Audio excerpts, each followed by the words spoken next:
We founded Time to Tackle in October 2019. Now, this came after a very difficult period in my life and our lives as a family, where I had attempted suicide in April 2019. I then spent over a month in hospital in a psychiatric unit.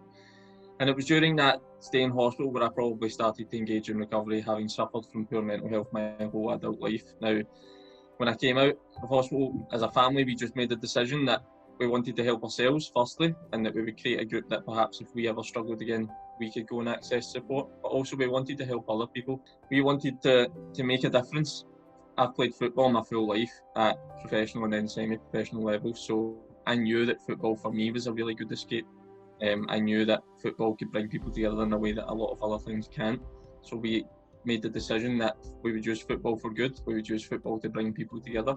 We wanted to give people free football first of all. That would help them physically and mentally. But we also wanted to bring them into a room where they could have a chat, where they could gain friends, where they could get peer support, where they could, get relationships with others who had had similar experiences. And all in all, everyone could pull together to help each other. I think together we believe in the power of people, and we believe in the power of compassion, understanding and lived experience. It's amazing to see everybody is just so accepting of each other, no matter who they are, their background, where they're from, anything.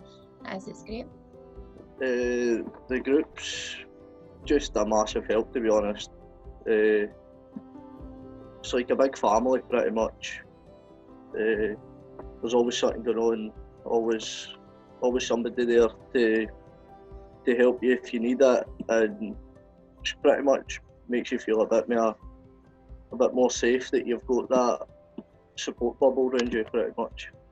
You'll find people used to come to us and be like, oh, I've got this problem, can you help me with this? But now it's they'll say it in the group, and before we've even had a chance to read it, they've got 5, 6, 7 other people giving them help and support, and it's really nice to see actually.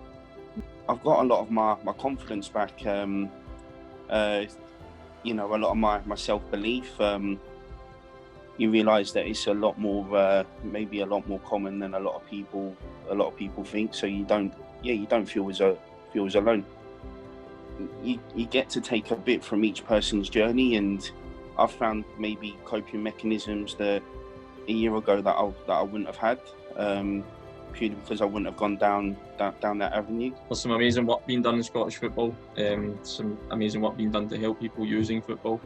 And it's honestly overwhelming. We're just over a year old.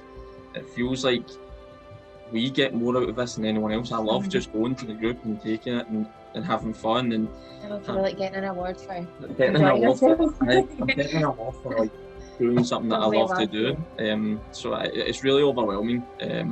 But it's driving me on to go and do more and be in more areas and working more across the country if we can.